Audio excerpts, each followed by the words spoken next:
Hi guys, look here and welcome to another FIFA 19 Team of the Season player review, and in this video I'm going to be reviewing the 93 rated La Liga Team of the Season, Tots Cazorla. This card actually does look pretty awesome. Literally green stats all across the board, apart from his 65 stats like about a year. Did cost me 167,000 coins, and in the 4 games that I played him, if he didn't score me any goals, but he did get me 3 assists, and he does have a 5-star weak foot as well as 5-star skill moves. Moving along to his game stats, his main standout stats are going to be his 93 shot power, his 92 balance, his 99 composure, and finally his 97 vision. And I did have the Maestro Chem style applied to this Team of the Season, Tots Cazorla. Now for me, this card just gives me so many awesome memories of using this guy back in FIFA 15 when he was with Arsenal and he got himself an insane Team of the Season card. I remember I linked him up with like Team of the Season Diego Costa or something like that, and it was just an amazing partnership. And obviously since then it's kind of gone downhill for Tots Cazorla. He had a bad injury when he was at Arsenal that effectively ended his career with them, but he's back playing now, back with the club I believe he started with at Villarreal. Tough season for them, but he was able to keep them up as like their main kind of leader and stuff like that.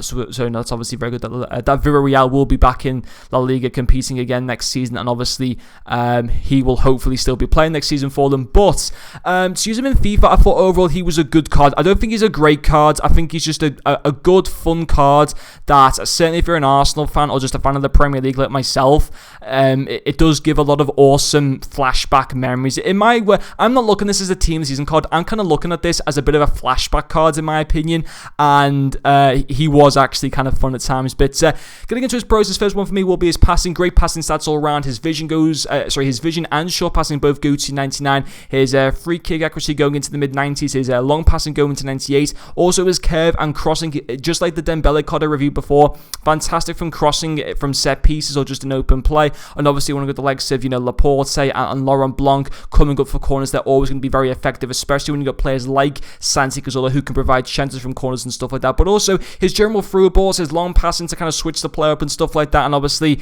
link him up with an insane trio of attack, Dembele, Messi and Eusebio. It was obviously very good, and through balls and stuff like that, very good with this card. His second pro will be his dribbling. 17 agility isn't the best, but I do increase that to the mid 80s with the Maestro Chem style, which isn't too bad. His balance at 92 is pretty awesome. His ball control and dribbling both go to 99. His composure is already at 99, and again it's just pretty awesome. And also he has got 5-star skills, which is insane for a lot of you guys that know how to do skill moves. For me, it's something that I can't really utilize in game, but using him as a cam, a lot of people might say, should I play him as a centre mid or should I play him as a cam? For me, overall, he's got better stats geared towards using him as a cam. For example, he's got those 5-star skill moves. For me, having 5-star skill moves as a centre mid is a little bit wasted, but using him as a cam, it just makes him such a more better player, and how much he can change up the game and stuff like that, and how he can take on defenders and stuff like that with his 5-star skill moves. As a centre mid, how often do you use skill moves with?